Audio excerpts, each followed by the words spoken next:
मंडळी, प्रजासत्ताक दिनाच्या तुम्हाला हार्दिक शुभेच्छा. तिरंगी करंजी रेसिपी पाहण्याची तयारी करतोय. 1 वाटी ओलं खोबरं, अर्धा वाटी चिरलेला गूळ. दोन्ही इंग्रेडियंट्स चांगल्यापैकी शिजवून घ्यायचे आहेत. गूळ आता इथे पूर्ण विरघळलेला आहे. हे बघा. गॅस बंद करूया. गॅस बंद केल्यावर पाव चमचा वेलची पावडर सारणामध्ये मिसळायचे आहे. हे सारण आता तयार झालेलं आहे. ह्या सारणामध्ये तुम्ही ड्रायफ्रूट्स वगैरे टाकू शकता. मी इथे ड्रायफ्रूटचा वापर केलेला नाही आहे. आता आपण पारीची तयारी करतोय. त्यासाठी मी ते 1 वाटी पाणी घेतलेलं आहे. थोडंसं चवीनुसार मीठ. पाण्यामध्ये मीठ मिसळल्यावर पाणी चांगलं ढवळून घ्यायचं आहे. पाण्याला आता चांगली उकळी आलेली आहे. 1 वाटी तांदूळ पीठ घेतलेलं आहे. पाण्याला उकळी आल्यावर 1 वाटी तांदूळ पीठ पाण्यामध्ये ॲड करून पीठ चांगलं ढवळून घ्यायचं आहे. झाकण ठेवून 1 सेकंदासाठी आपण ह्याला शिजवून घेऊया.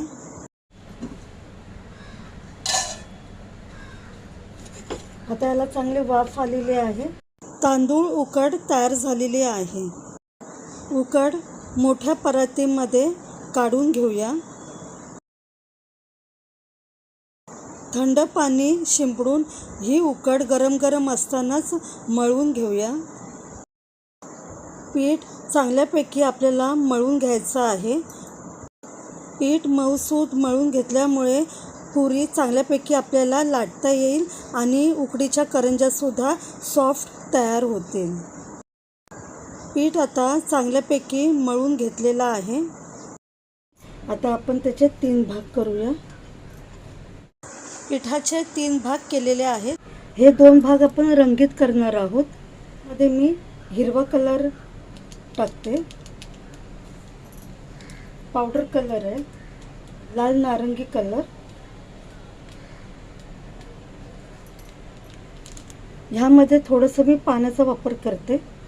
थोडासा किंचित ओलसरपणा येण्यासाठी. 2 रंगीत पिठं आपण तयार करून घेतलेले आहे. 1 नारंगी आणि 1 हिरवं पीठ. तिन्ही पिठांचे 3 छोटे छोटे गोळे आपल्याला इथे घ्यायचे आहेत. सफेदवाला गोळा आहे तो थोडासा घेते, छोटासा. तिन्ही रंगांची पिठं हातावर घेऊन चांगली मळून घ्यायची आहेत. त्यामुळे पिठं सॉफ्ट होतात. इथे मी हिरवा कलर, सफेद कलर आणि नारंगी कलर असे कलर ठेवलेले आहेत. आता आपण यांना लाटून घेऊया. आपल्याला ही तिरंगी पोळी मीडियम जाडीमध्ये लाटायची आहे. पोळी मीडियम जाडीमध्ये लाटल्यामुळे करंजी स्टीम होताना ती फुटत नाही. प्रजासत्ताक दिनानिमित्त हा आपला वेगळा प्रयोग तुम्हाला कसा वाटला ते कॉमेंटमध्ये मला नक्की सांगा. तिरंगी पोळी लाटून झाल्यावर झाकण त्या तिन्ही रंगांच्या मधोमध ठेवून आपल्याला त्याची पुरी तयार करून घ्यायची आहे. म्हणजे ती तिरंगी पुरी दिसेल. पुरीच्या मधोमध नेहमीप्रमाणे सारण ठेवायचे आहे. आपल्या चॅनलवर वेगळ्या रेसिपी असतात. चॅनलला नक्की सपोर्ट करा. पाण्याचा हात लावून इथे ह्याला आपण चिटकवून घेऊया. तुम्ही दूधसुद्धा वापरू शकता इथे चिटकवण्यासाठी. सारण पुरीवर ठेवून पुरीला फोल्ड करायचे आहे आणि त्याला करंजीचा आकार द्यायचा आहे आणि चारी बाजूने त्याला दाबून घ्यायचा आहे, जेणेकरून ती चांगल्यापैकी चिटकेल. करंजीवर थोडं नक्षीकाम करूया. अशा पद्धतीने करंजी तुम्ही बंद केली तर करंजी स्टीम होताना ती फुटणार नाही आणि सारणसुद्धा बाहेर येणार नाही. करंजीच्या कडा कापून सुद्धा ती करंजी आपल्याला बंद करता येते. आपल्याला 1 लाखाची फॅमिली तयार करायची आहे. त्यासाठी तुमच्या सपोर्टची खूप गरज आहे. त्यामुळे माझ्या रेसिपी तुम्हाला आवडत असतील तर रेसिपीला सबस्क्राईब नक्की करा. करंजी तयार. तुम्ही अशा तिरंगी पुऱ्या तयार करून सुद्धा तळून घेऊ शकता.